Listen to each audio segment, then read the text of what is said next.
Crap with Beth and Matt. Cut the Crap is the world's #1 no bullshit health and fitness podcast.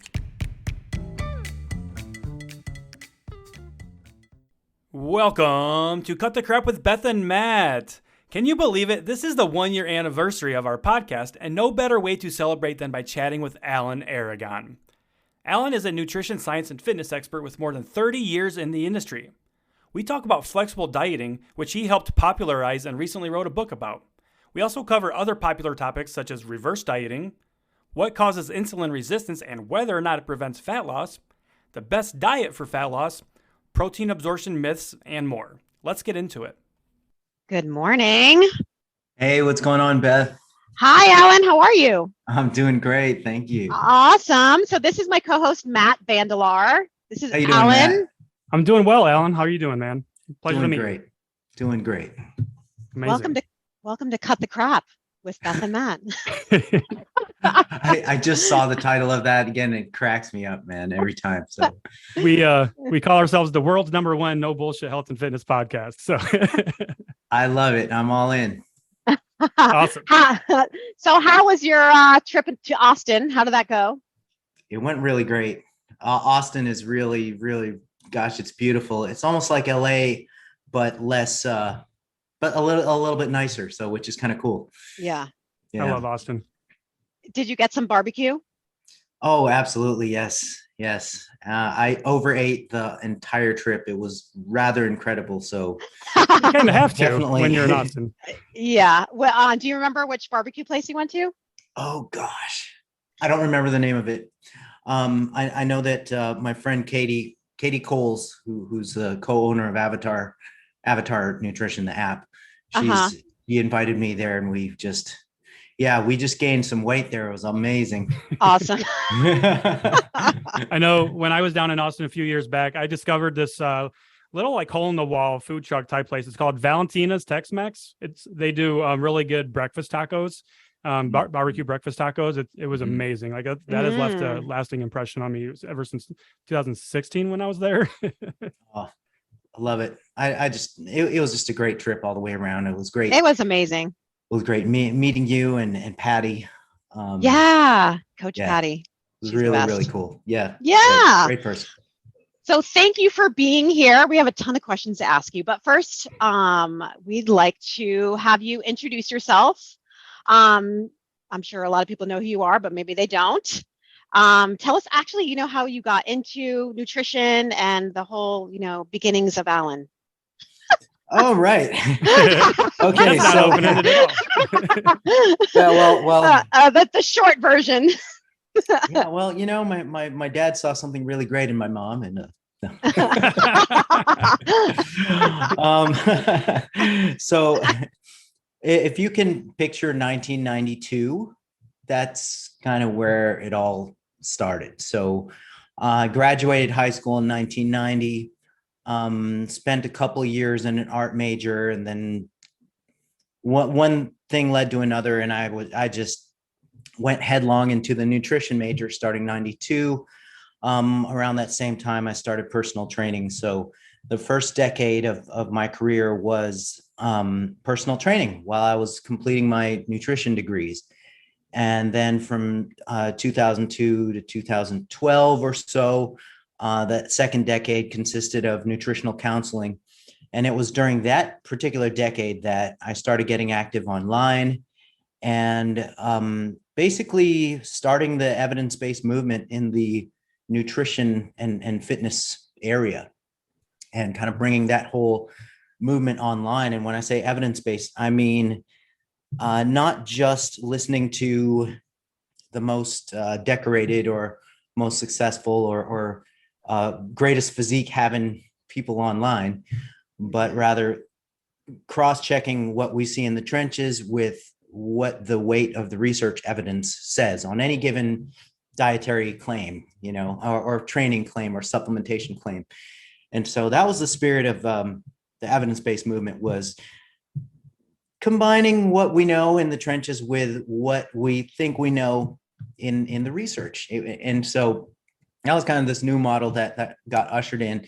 And so that was 2002 to 2012 or so. And then like the most previous decade, has consisted of actually collaborating with the scientists and doing the research, conducting the trials, doing the reviews of existing trials, and conducting meta-analyses of everyone's findings, and sort of seeing the big picture of what we think we know with nutrition and training.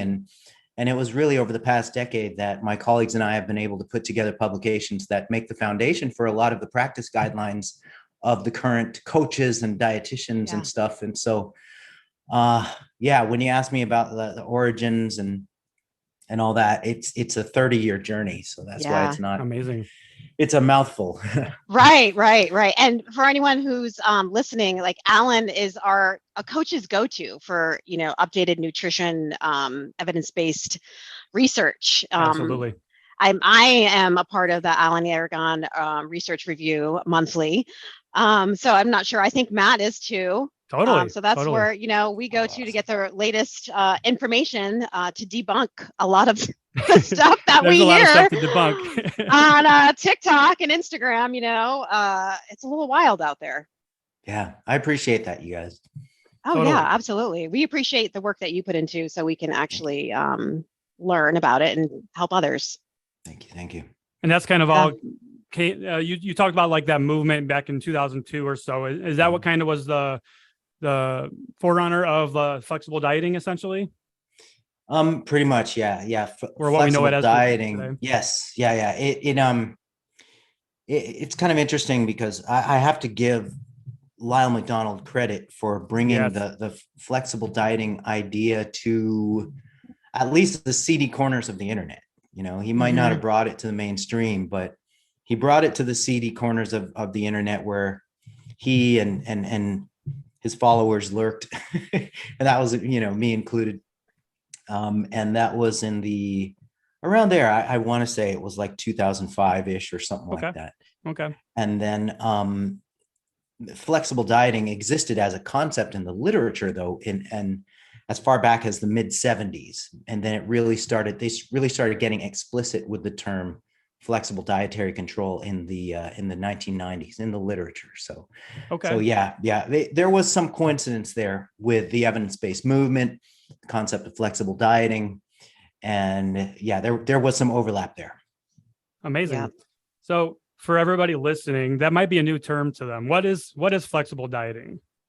Yeah, flexible dieting is a kind of the technical definition is a cognitive style of dietary restraint.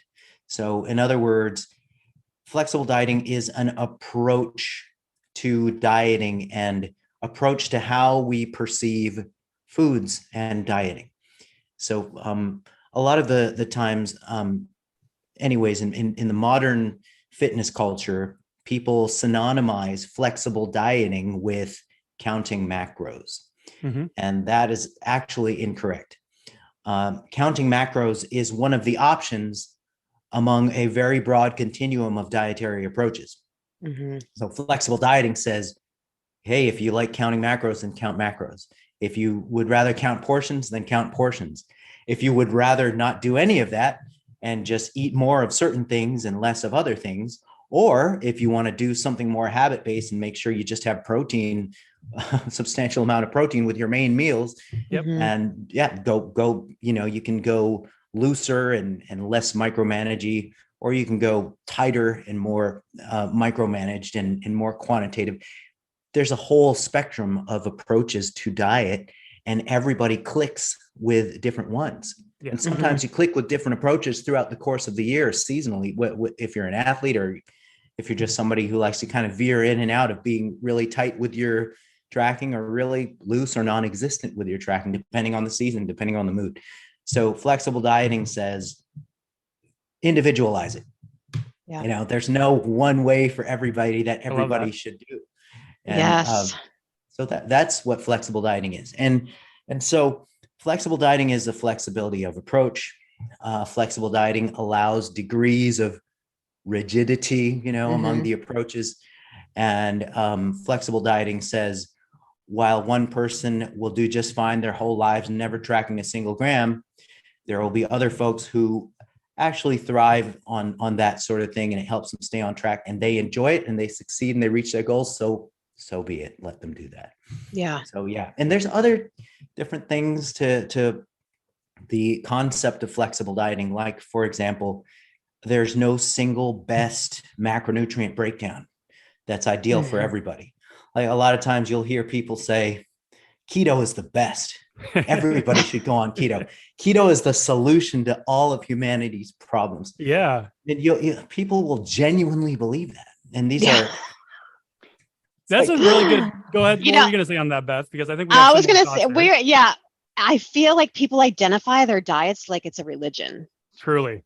for sure. Intermittent fasting. Like I'm an intermittent faster. I do keto. It's like, okay, do I walk around and say I have a diet that works for me? That's it's crazy.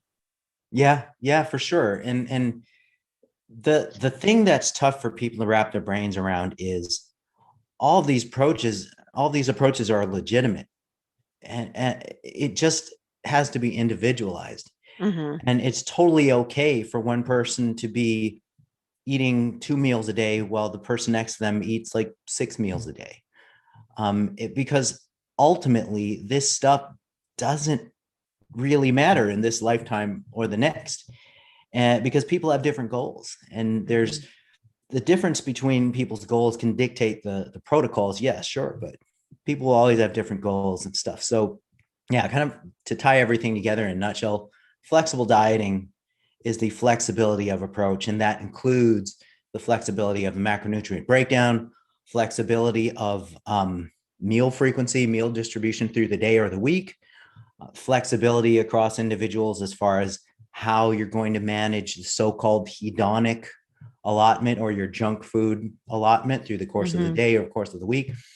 All of these things should be individualized, and there's no one superior way for any of these aspects.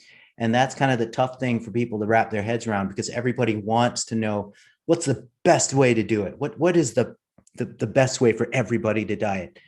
And the disappointing answer is rules. There is no best way. Yeah, people do like rules, and they like to keep it simple, and sometimes they like to keep it overly simple, but it's not all that simple. And for some people, it can be super simple depending on the approach they take. But you have to take into account what can the person stick to for the long term. Not everybody will stick to, for example, intermittent fasting for the long term, while others, it'll be a godsend for them. If they've been just daily calorically restricting and toughing their way through a diet every day of the week, and then they discover, oh goodness, all I need to do is just kind of fast my way through a couple days a week, and I reach the same kind of deficit by the end of the week. Wow, hallelujah, this is wonderful. And so yeah, it's different with everybody. Yeah, I'll be honest with you. I've done intermittent fasting in the past before I discovered flexible dieting, essentially. So I went from essentially carbs are bad, going low carb, and then I discovered intermittent fasting probably circa 2012 or so, and then it was like 2013 or 14 when I kind of discovered flexible dieting. And within that, it was if it fits your macros, and that was a complete game changer for me once I really realized it was all about, for me, macros, and that I could fit all these carbs into my diet and still reach my health and fitness goals. And that was a game changer. What about you, Beth? That's for awesome. the flexible dieting, do you share that same sentiment? Do you have any experience with like how flexible dieting it worked for you? Yeah, I just think realizing, and I learned this from Jordan, that like anything can fit. Yeah. I tried it all, of course. I did everything. I would keto, intermittent fasting, you name it. HCG. I did like the 500 calorie a day thing with that. That was, nuts. And then I learned that it all can fit. And it's like, wow, what a game changer when you actually get that. Yeah. And people just freak out when they are able to see that, okay, well, I don't have to reserve having a cookie or having some pizza to once every few months, or like once on my birthday, and then maybe once on New Year's or something like that. They can see that you can allot for these things if you want to have, in quotes, fun foods or indulgence foods every day of the week. You can allot for it.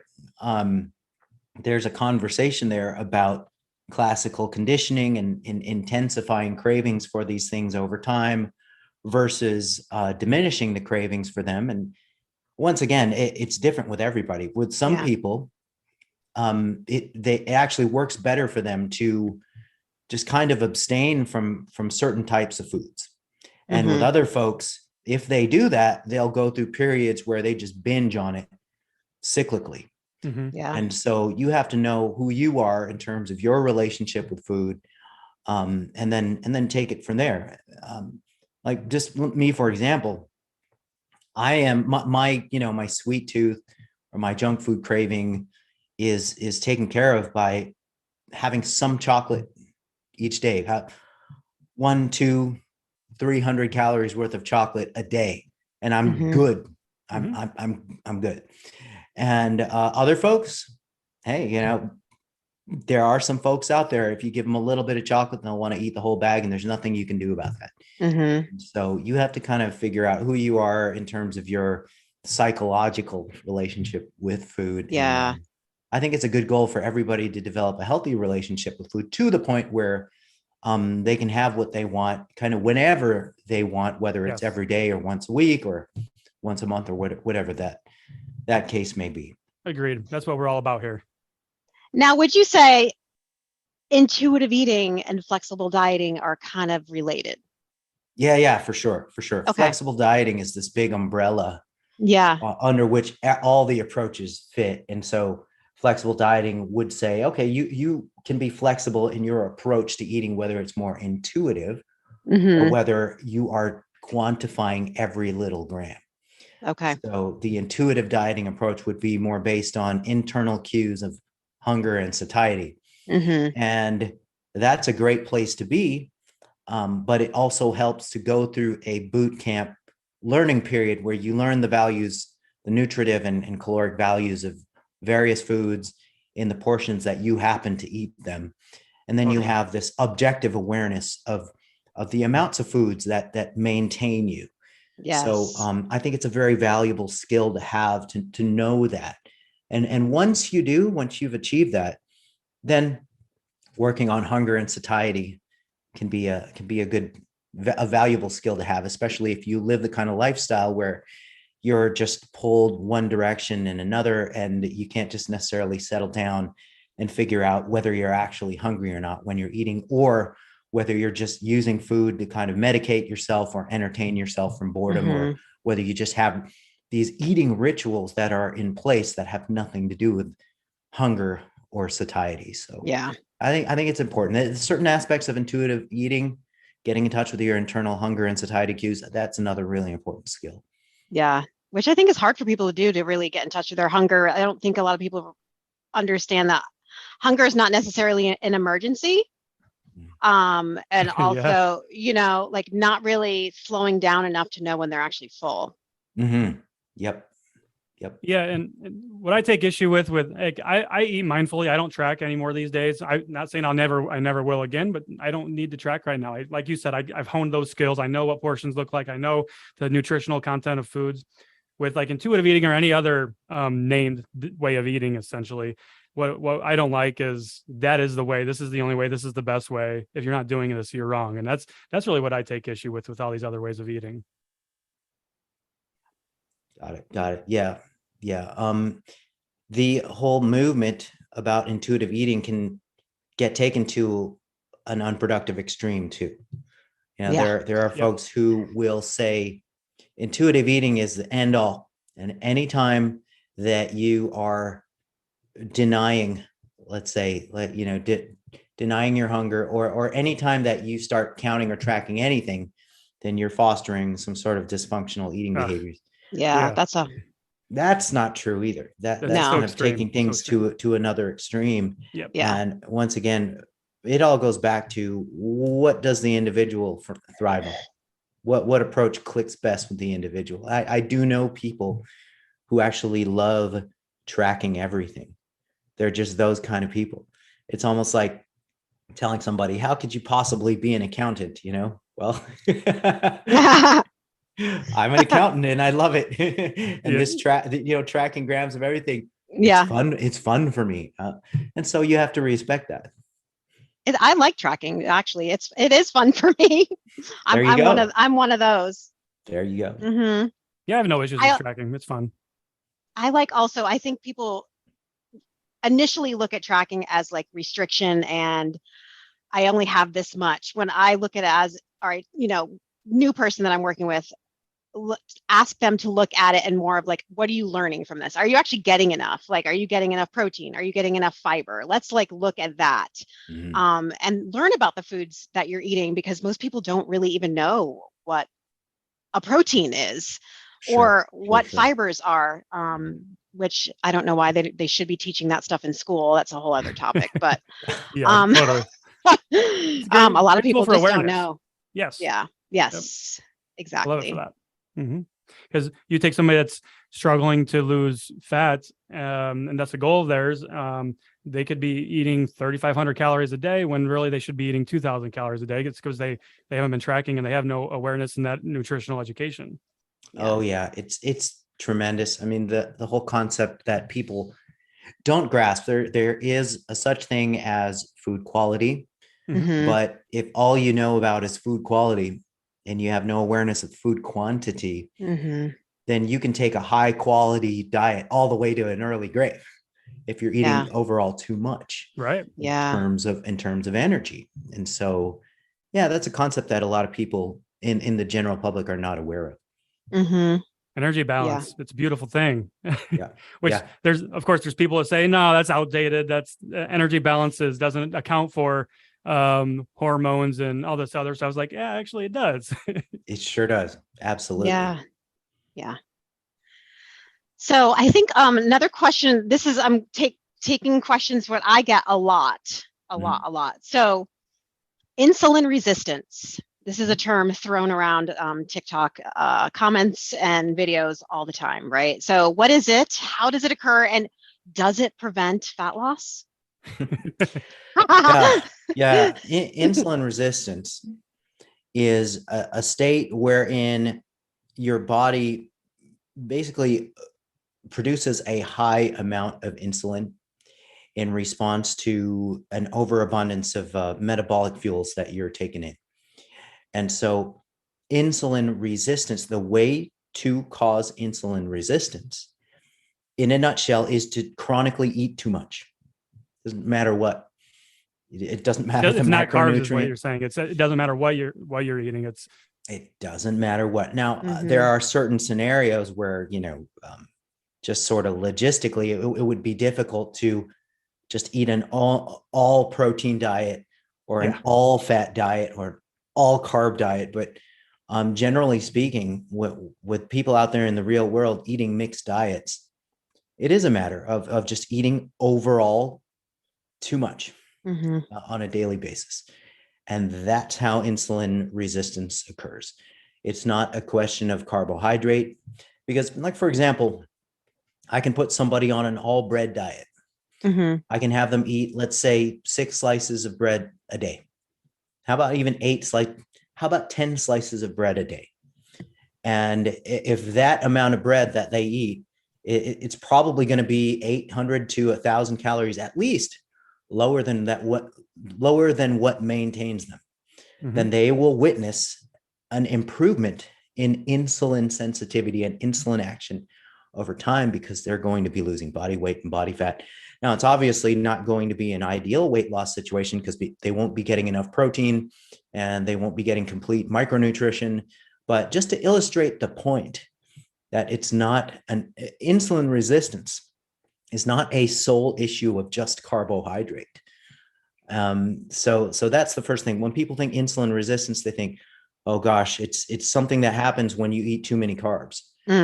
Well, it's more something that happens when you gain body fat cumulatively. And depending on your genetic proclivity, some people are going to be gaining a certain amount in the subcutaneous space and a certain amount in the visceral space. And insulin resistance occurs when you gain too much visceral body fat. And that causes all kinds of metabolic dysregulation at the micro level and then all the way to the macro level. And then you start gaining visceral fat, and then you start decreasing your body's ability to metabolize metabolic fuels. And this would involve an oversecretion of insulin. So insulin resistance is caused by eating too much. That is the primary cause of insulin resistance. Yep. It's not caused by carbs. It's caused by eating too much. Or having too many snacks, you mean? Like or too frequently? No, definitely not. But if you are accumulating body fat by the end of the day, or more like the end of the week, you're progressively and continually accumulating body fat, then insulin resistance will follow that. So there's the whole question of what came first, the chicken or the egg? Does insulin resistance cause the accumulation of body fat? No, it doesn't. It's the other way around. The accumulation of body fat causes insulin resistance, period. And how do we accumulate body fat? By eating too much. How do we eat too much? By causing issues and problems around satiety and having not enough control over how much we eat in the course of the day. And there's several factors that influence that. Yep. It can be a matter of not moving around enough. Yeah. It can be a matter of just simply eating too much of the wrong stuff that's highly energy dense. It can be a matter of having simply not enough protein and fiber and water in the diet, and factors that increase satiety and hunger control when we neglect those things.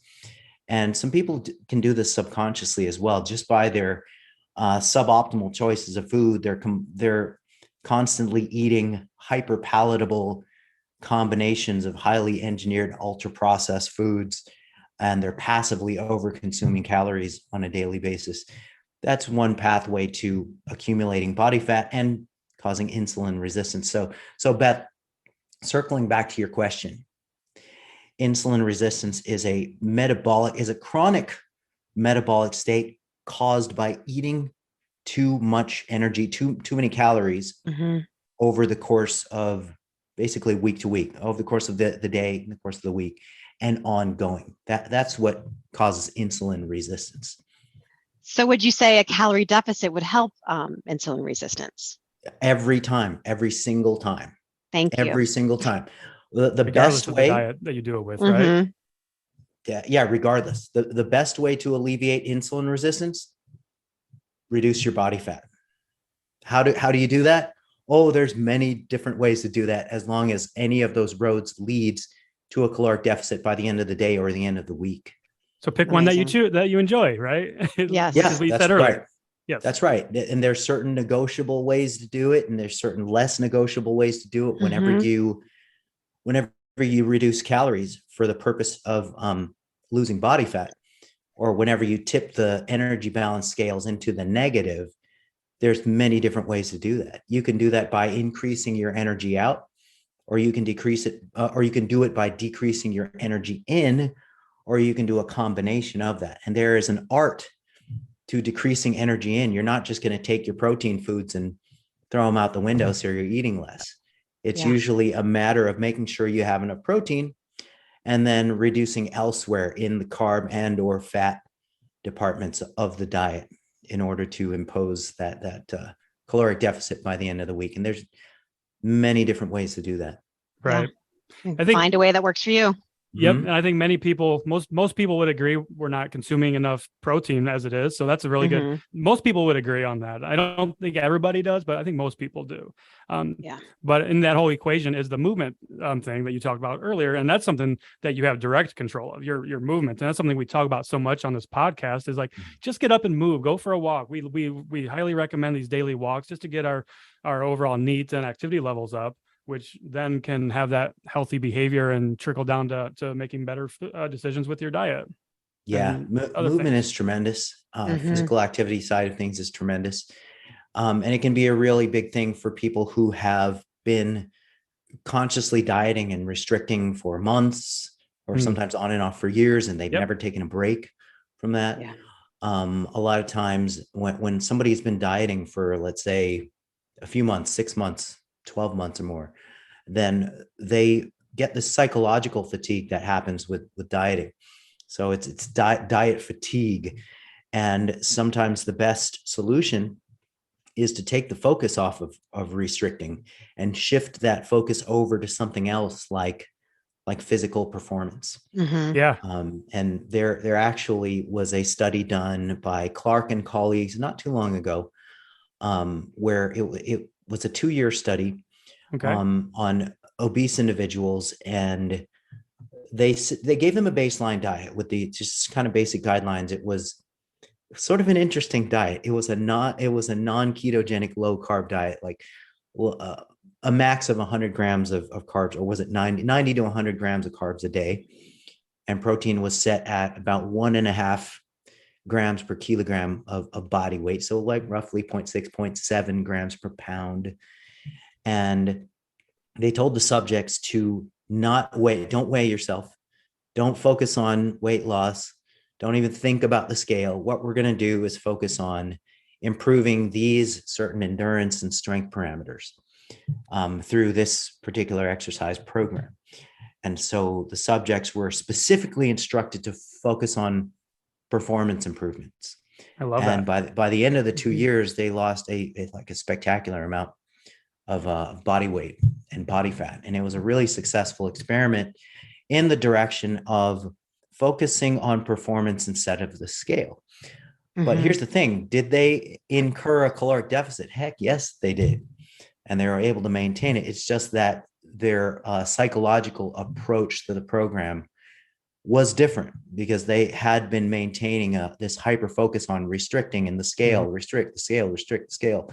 And all it took was just kind of a shift away from constant focus on body weight to finally break that cycle. So to your point about physical activity, that can definitely be manipulated effectively in order to influence energy balance towards weight loss and fat loss. And it doesn't always have to be about, the energy inside of the equation. Totally. Yeah, for sure. You also mentioned something in there about chronically restricting, 6 months, 12 months, so on and so forth, which could bring up a good discussion, which is reverse dieting. This is something, I think this is really catching a lot of popularity these days, because I know we're definitely receiving a lot of questions about it. But first of all, is it necessary to reverse diet? And in which situations would you recommend it? Or what is a reverse diet if we break it down to its core? Sure. The origin of reverse dieting was post-physique contest protocol building. Okay.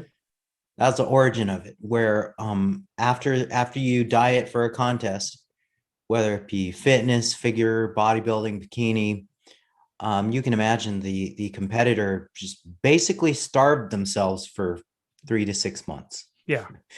And so you're in this highly unique psychological and physiological state where your instincts, every instinct you have, is geared towards survival and eliminating the caloric deficit and basically recovering from prolonged starvation. And so the post-contest meal protocol, it started becoming really important, because when you don't give competitors a post-contest meal protocol, what they'll tend to do is just binge for literally like 1 to 3 days straight. And there's many stories of people gaining 10, 20 pounds, 10, 20-ish pounds. Sometimes more in the following week or so after the contest. And so what some coaches decided to do was structure a program where there's a specific post-contest meal and then a gradual lead back up to maintenance after the contest prep. So some of this is good and some of this was bad. And the bad of it was a lot of coaches took this graduating up to kind of an extreme where all you could do was add like 10 grams of carbs and 10 grams of protein back each week. And then what ended up happening is, instead of getting competitors out of the caloric deficit as soon as possible, they ended up dragging that deficit out for another few months after the contest, because the road up back to maintenance was too gradual. And so we took a look at that reverse dieting model and decided, okay, that's counterproductive. What we need to do is get people back to maintenance as soon as possible. And sometimes with physique competitors, if you do that too quickly, they won't be psychologically ready for it. Their gut microbiome won't necessarily be ready for that in terms of the bloating and swelling, and their bodies won't necessarily be immediately ready for that in terms of like just edema of the feet and hands, and there's a bunch of crazy stuff that happens when you get people back to maintenance too quickly. And so in my observations, getting people back to maintenance, taking a maximum of 2 weeks to do it was right around the sweet spot. Okay. If you can get there in the week, even better. Yeah. But usually within 2 weeks, you're back to maintenance, you're good. Okay. So that was the original model of reverse dieting that caught some backlash from folks like myself, who were seeing that coaches were just keeping people in hypocaloric states for way too long, for too much of the year. And then another model of reverse dieting is something that we've known forever as an increase in G flux, or an increase in energy flux, where you, alongside of increasing calories, you increase activity. And so it's sort of this simultaneous increase in both sides of energy in and energy out. And when the energy out is pacing alongside of the increases in energy in, then you see a lot less fat gain during that process. And so with a gradual increase in calories, you're increasing training volume. And that's a legit form of reverse dieting that causes, it's in a lot of cases, it can be a win-win, because you're seeing strength go up. You're seeing body composition improve in the sense of gaining lean body mass without an appreciable amount of body fat. And sometimes the body fat is actually maintained while you're gaining lean mass. And you can go through periods of this where it looks like you're, reverse dieting, but really what you're doing is you're just increasing what we call energy flux. So higher energy in plus higher energy out. Okay. What you mentioned something in there, which is the psychological aspect. And that's something that I see a lot with my lifestyle clients, and just the general public that comes to us with questions is, for instance, a lot of these crash diets are putting people on 900 calories, 1000 calories, and they're doing this for many cycles on end. And the idea of eating more calories scares the living hell out of them. So I guess the way I've kind of used reverse dieting in that regard is just by introducing more calories slowly over time, just to get them mentally adjusted to the idea of more calories and that they're not actually a bad thing. Yeah. The phenomenon of getting people on very low calories, like you said, 900, 1,000, that's pretty common also actually in the physique contest community. It's really kind of a terrible thing, because it just sustains a phenomenon known as low energy availability.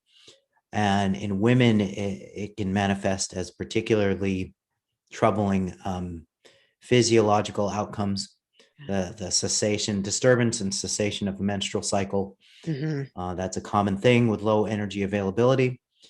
And then down the line, it sets people up for osteopenia, osteoporosis, and just a bunch of terrible things associated with the so-called female athlete triad. The whole idea of people being able to sustain these low amounts of calories, it's kind of mixed in with binging that goes unreported in a lot of the cases. And so with competitors, there is a strong element of avoiding shame and avoiding having to report to the coach, who's kind of putting everything into the program just as the competitor is. There's a major component of avoiding shame, and there's a lot of binging that goes on behind the scenes. And so one binge episode can run anybody from like 3,000 to 6,000 calories. And so when you factor that in the course of the week, where they're supposedly taking in 1,000 calories a day, then this is how they maintain that weight. So it's the dark side of dieting, for sure. And it's not talked about enough. And it's also not talked about enough that competing in physique is a combination of testing your will, and genuinely engaging in the spirit of competition and trying to better yourself. But you always have one foot in the pond of risking an eating disorder. So that's kind of the unique thing about physique competition. It's all these great things, except for this one bad thing that's really fucking bad, Yeah. which is the development of eating disorders. That's the thing. Yeah, I did an ab challenge a couple of years ago to show how actually hard it is to get to a level of leanness, right? I did RP. I got really, really lean and I loved the way I looked, right? But was it sustainable? No. But also now I see myself reflecting back on that, going, I wish I was there again. But to get there is absolutely brutal. So I can see and I wasn't even competing. I did this as like a challenge on Instagram, and my mind was already like in that getting kind of, you start to get body dysmorphia of where you are, normally compared to that level of leanness. And it's a spiral. Yeah, for sure. For sure. And I think that this conversation isn't had enough amongst all sports. So you can take any sport really. And like mixed martial arts, all right, it's pretty obvious what the risks are. But it's a sport and people do it knowing that there's risks involved. Ironically, with a sport like physique competition, people go in there not even aware of and not even privy to the risks, the psychological risks of conditioning a certain type of set of behaviors and perceptions of your body, of food, and how it affects your body, and how those feelings affect your self-esteem and your general outlook on life. And a lot of times with other sports, you can kind of leave it behind when practice is over. But with something like physique contest prep, you never leave it behind as long as you're awake. And so, it can be pretty treacherous. Yeah. I don't think people understand when they look at someone with that physique, let's say on social media, that what they do to actually get that. Sacrifices and the mental beating they're taking, and how a lot of people, thankfully more and more people are starting to talk about that, how achieving that level of leanness and then even maintaining it is what it takes and how unhealthy it can actually be. We have this distorted view of health, honestly, and how that level of leanness means healthy, when really everything we just talked about, that's the opposite of healthy in a way. Yeah, old school NASM had a definition of sport, of what is a sport.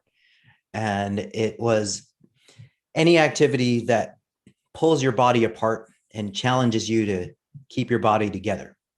So that was NASM's old definition of sport. And that really does apply to everything from boxing to physique competition.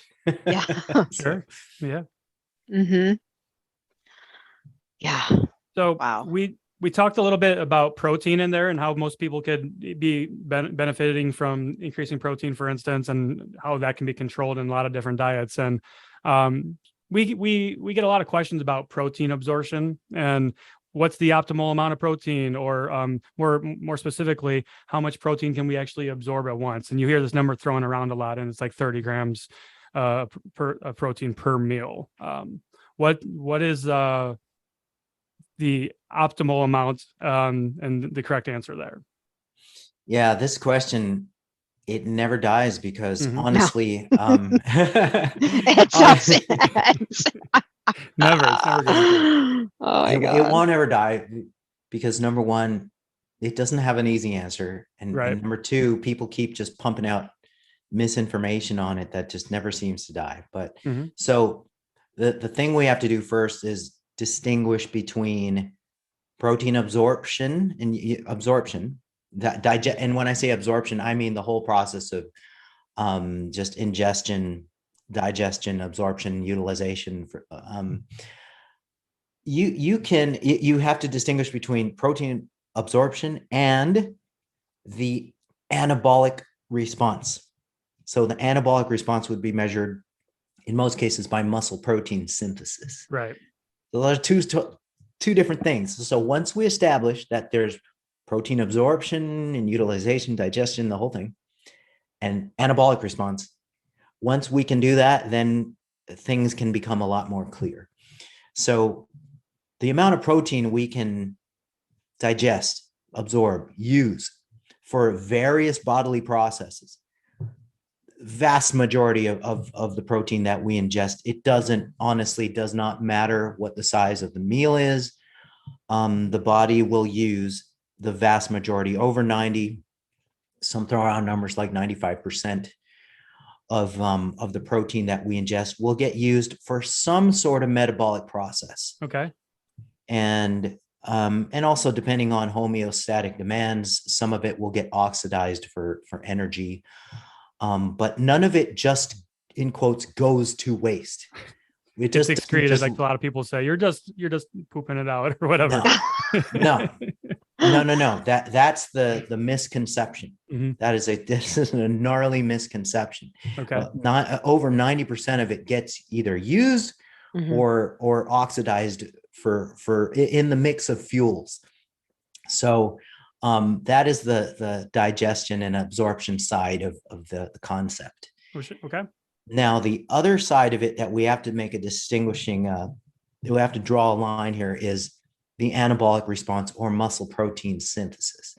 So there is a limited amount of protein that can be used towards muscle protein synthesis.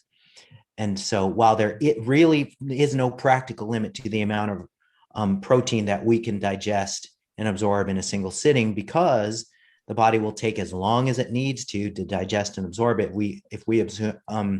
For example, if we consume like a pound of meat, the body will take all day to digest and absorb. The body's got various brake systems, various sphincter systems from here all the way through the digestive tract to make sure that there's a very tightly controlled flow of broken down nutrients through systemic circulation and through these structures, digestive structures in the body. It can take all day to absorb it, and it will absorb and use over 90% of it.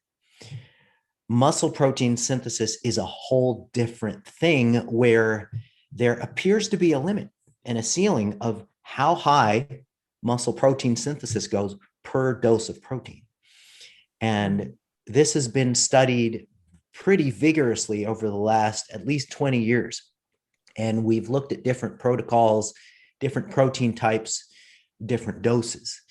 And we've come to the conclusion that younger adults in their 20s or so, they have potentially a lower ceiling of muscle protein, of protein dosing that maxes out muscle protein synthesis. So younger adults are actually more sensitive to the anabolic response to protein feeding than older adults. That surprises me, actually.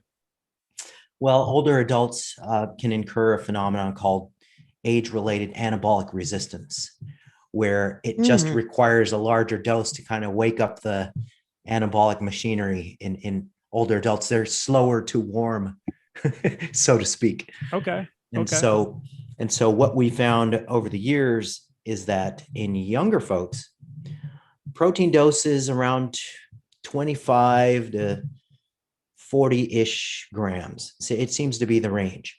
Okay. And when I was going to say 25 to 30 grams, but there was some newer research that came down the pike by McNaughton and colleagues, I believe it was 2016, either 2014 or 2016, where they took a look at the muscle protein synthesis response of either a 20-gram dose or a 40-gram dose of protein after a high volume resistance training bout. So up until just 2014, 2016, when McNaughton and colleagues did their thing, we had only been testing low volume resistance training sessions, like a few sets of leg extensions and a few sets of leg press, and then test different doses of protein on muscle protein synthesis. So finally, McNaughton and colleagues tested a full body resistance training session, and they compared 20 versus 40 grams of protein in younger subjects. And they saw, lo and behold, for the first time, younger subjects maxed out actually had a higher muscle protein synthetic response with 40 grams of protein instead of 20 grams of protein. Whereas all the research prior to that saw this cutoff of like 20, 25-ish grams of protein as the ceiling of protein dosing to max out muscle protein synthesis in younger people, whereas in older people, it was a little bit closer to the 35, 40-ish gram. But for the first time, we used higher resistance training volume and saw that it created a larger sink for muscle protein. So with that out of the way, with that little bit out of the way, what we can say now is that the amount of protein that maxes out muscle protein synthesis can depend on age, it can depend on the volume of the training session, but it falls somewhere right in the neighborhood of 0.4 grams per kilogram of body weight. And that's right around a 1/4 of a gram per pound. Okay, so that's kind of I would say that's the lower end of what we can expect to be the maximum dosing of protein that maxes out muscle protein synthesis. And on the higher end, in some of the higher outliers with some of the older subjects on some of the higher volume exercise protocols, it can be as high as 0.6 grams per pound of body weight. That would be the ceiling dose for maximizing muscle protein synthesis. And so these figures worked out really well with when my colleague and I, Brad Schoenfeld, we did a paper called How Much Protein in a Single Sitting Maximizes Muscle Building. I think that was the title. I rarely remember the titles of my papers, but if you do a Google search on simply Alan Aragon, how much protein? If you do that search, it'll be the saw that first one the paper. other day, actually. So somebody on Facebook was arguing with me, telling me that I was wrong about what I was talking about with protein absorption, and they literally cited that paper. And I'm like, and they misquoted you, of course, what you were talking about in the paper. I'm like, did you read the same paper that you just cited to me? Because that's not what he's saying there. So it's always, man, the golden age of Facebook and being able to come in and clear these things up. It just doesn't happen anymore. But that paper, in that paper, we discussed what is the way that you can dose protein to maximize muscle protein synthesis per meal. And looking at the data as a whole, it kind of comes down to 0.4 to 0.6 grams per kilogram of body weight per meal. That would be the magic protein dose that maximizes muscle protein synthesis. And so a different question would be, what's the maximum amount of protein that you can use in a meal? Well, you have to say, you'll use for what? Okay. Only a fraction of it will go towards muscle protein synthesis. And so the rest will go to have various other metabolic fates. So it's person dependent, just like with pretty much everything you've been talking about. It's person dependent on the ways of diets and fat loss and everything like that. Yeah, and like what this question about what's the maximal amount of protein that you can consume to maximize the anabolic response. We also have to ask, for whom is that answer important? Right. For some folks who have their main goal is, I want to build muscle. I want to gain size. I want to take up more space. I want to need to like turn to the side when I walk through the door sill, man, boom. For that person, that would matter. They would want to follow a protocol that maximized muscle protein synthesis at every meal. Now, for somebody who wants to maintain their muscle mass and all they care about is losing fat, let's say, then that doesn't matter. That really doesn't matter. They can choose to eat as many or as few protein-rich meals in the course of the day as they want, because it's not going to impact their goal. Right. Boom. Yep. Boom. And when someone from like the general population, am I getting too much protein? It's like, no, you're good. I think you're okay. And it's funny because with so many people afraid of carbs, they're eating like 40 grams of protein a day. I'm like, what are you eating? Yeah. Yeah. Mm-hmm. Absolutely. Oh, I can't believe it's already. Jeez. Well, that's really important. I want to wedge this in. I know we're running up on time, but the hierarchy of importance for protein intake is really important to keep in mind. So of first importance is the total daily amount of protein you consume per day. That is by far and away the most important variable for protein programming, protein intake. And for most people, that's going to be somewhere between 0.7 to 1.0 grams per pound of target body weight. Yep. So that's the figure that you want to kind of burn into your brain. And then of distant secondary importance is the distribution and the dosing of that total daily protein. That is totally secondary in terms of impact. And then like even third way down the line is timing of those protein doses relative to the training bout. And so, that's an important hierarchy to keep in mind. Some people are just focused on the icing on the cake when they really be needing to focus on the cake, which is total daily amount of protein at the end of the day. Foundation. Yeah. Keep it simple. Just get your protein in. Yep. By the end of the day. Don't worry about it. Just eat your fucking protein. Okay. Alan, thank you so much for being here. And I want to let everyone know to please, if you are looking for a good nutrition book, Flexible Dieting by Alan Aragon is a must. I got to tell you, this is better than my nutrition book that I had for school. Just so you guys know. Oh, man. It's a must read. It really is. It's very easy read. I get asked a lot, like, what's a really good nutrition book? And actually now I can refer them to this. Thankfully, we have this now. Because before I'm like, I don't really, my school book. So that's really amazing. Thank you so much. I appreciate you guys. I appreciate you guys. We only scratched the surface, so we did. I know. I know. Thanks so much for coming. It's been a pleasure. And we'll see you guys on the interwebs. The interwebs. We'll see you on the interwebs. To the interwebs we go. Absolutely. And we'll tag you when this comes out, which will actually be on our 1-year podiversary, which is next week. Yes. Oh, August is a big month. I'm going to be 7 years sober on Saturday next weekend. Oh my gosh. We are hiking Katahdin to celebrate, and we are releasing this episode that Friday. So that is so great. Oh my goodness. Yeah. So it's exciting. We were absolutely honored to have you on here today, Alan. Yeah. 7 years, man. That's 7. That's a long time. I'm going to be 4 years on the 25th of this month. Really? So you're okay. So we're close. I'm like the 21st. 4 years for you. Oh, well, congrats to you too. Thank you. That's no small feat. It's not easy, but it was the right decision. Yeah. It's totally worth it. Yeah, totally for worth sure. it. I can't imagine going back. I've done a lot more now than I ever have. So yeah. Congrats to both of you. That's amazing. Good stuff. Yeah. Well, thank you.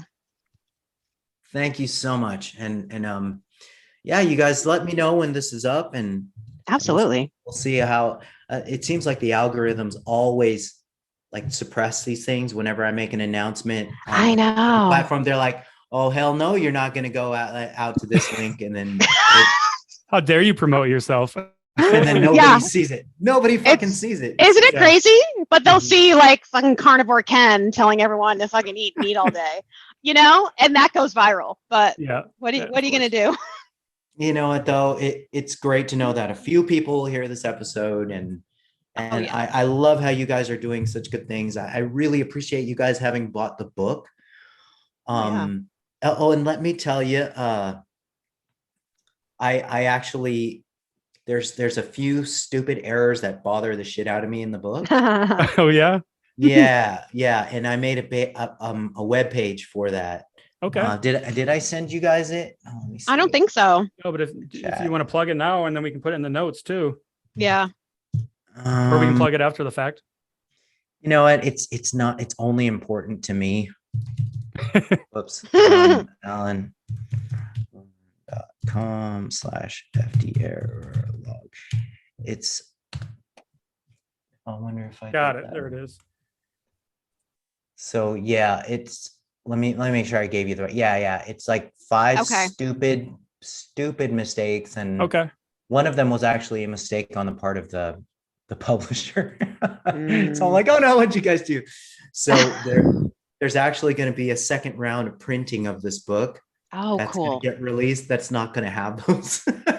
Gotcha. Nice. But it sucks because my most rabid fans are the ones who bought the book early and have the fucked up version of the book. Oh, it's still a great ass book, though. I mean, It really is. Just that book alone is going to help people. So you guys have the collectors. You have like the blem collectors. Book. the OG. Yeah, the OG one. Well, you guys I have are great, the fucked man. up one here, you guys. Yes. you guys didn't get the fucked up one. That is All right, so Alan. amazing, Beth. I love how you have such a huge TikTok audience. Like, it gives me hope for the younger generations that you are out there actually giving good information with a huge audience. That's like unheard of on TikTok. Yeah, It is.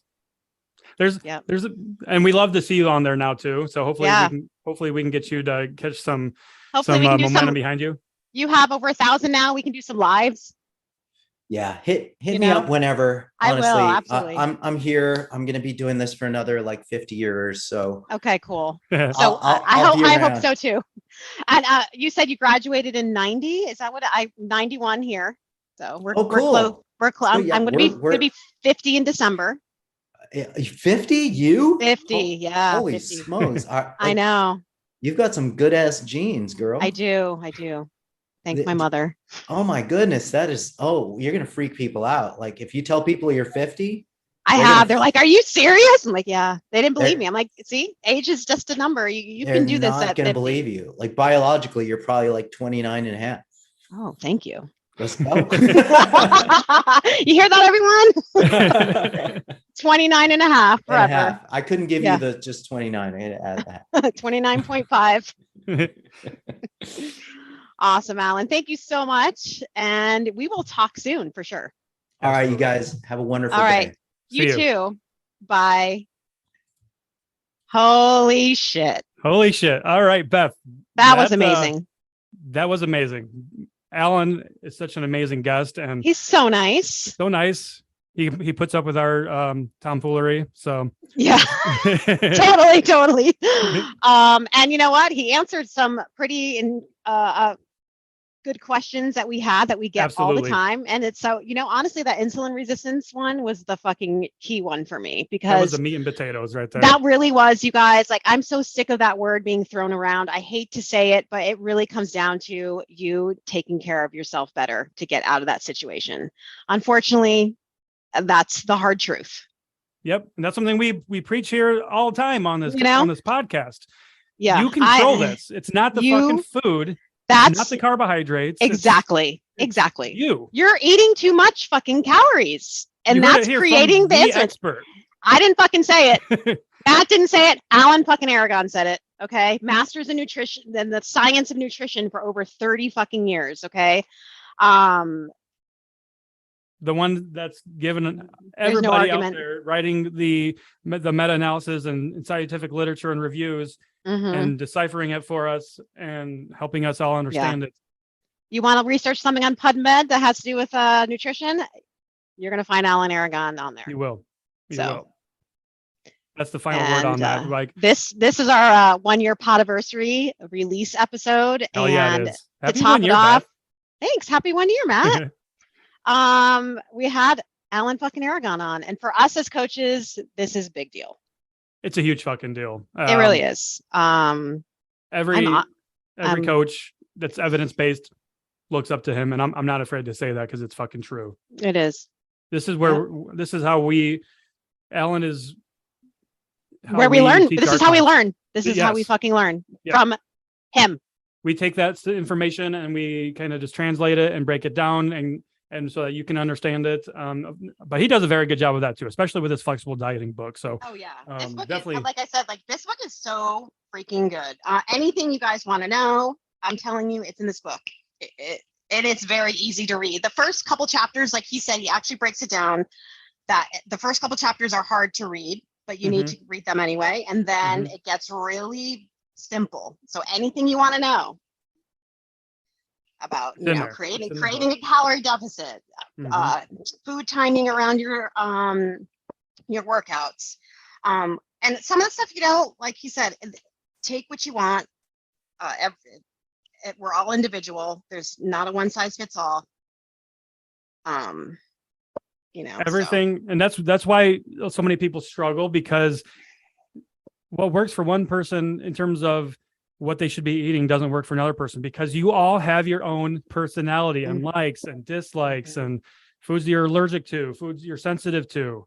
So there's no, like, you can't be blanket statementing everything, you know, and this is the way to do it. No, it's fucking not. The way to do it is trial and error, finding what works for you. And that takes some work. It takes some work. And when we poo-poo diets like keto and shit, it's because half the people that do them are doing them for the wrong reasons. Yes. They don't work for them, and then they end up spiraling continuously. Like, why would you come to me if you're recovering keto? Who the fuck is recovering from keto? And I'm not saying that in a negative way, but you recover from alcohol. You don't recover from, like, keto is a fucking diet. And if you have to recover from a diet, that is obviously toxic to you. Right. And so, I'm not afraid to say it. Like, that's why we speak out, because first of all, the people that promote keto are speaking in absolutes, like, this is the way to do it. You need to eliminate carbs. Carbs are bad. They're making you fat. They're making you fucking get diabetes and all this stuff. And it's all bullshit. Yeah. And that's why we speak so strongly against it. And people love carbs, and you can love carbs. That's the beautiful thing about it. You can eat carbs and be perfectly fucking healthy. And that's why we hate keto. Right. Exactly. Exactly. You heard it here first. You heard it here first. From Alan himself. Okay. Exactly. I wish we would have gotten to talk about the carbohydrate insulin model now that we were diving into that topic a little bit, but we could probably have him on again. Yeah. That'd be great, because that's what the low carb or the keto zealots and carnivore zealots and intermittent fasting people always points to, is the carbohydrate insulin model, which has been disproven. So but they still continue to promote it. So I'm like, you know, I'd love to talk to him about that. So anyway, back to the notes. This is gonna be probably our longest episode ever, other than maybe Jordan Syat's episode. All for good reason. Very informative episode. Right. And it's our anniversary episode. So you guys, thank you for your support. Yes, and if you have listened this long, you're a fucking rock star. We love you. We love you so much. You guys are fucking amazing. We are celebrating Beth's sobriety when you're going to be listening to this episode, when this episode comes out. Why don't you talk about that a little bit, Beth? We've been talking about this so long on this podcast, literally since the podcast inception. It's happening. It's happening next weekend. Yep. Or when people are listening to this, it's going to be that weekend. So we won't even be able to talk to you guys and respond to you by the time you get this episode, because we are going to be climbing a fucking mountain. Okay. 7,000 feet above sea level. Yeah, exactly. I've already been looking at the mountain weather. Is it too soon to look that up? Because I'll be feeling. That's something that I look up at like averages. At least 10 days ahead.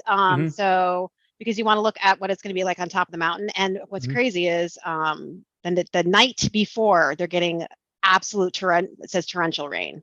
Oh shit. And I'm like, are you fucking kidding me? But the next day, which, you know, that's fine if it's the day before, but the next day supposedly it's going to be dry, but it says partly cloudy.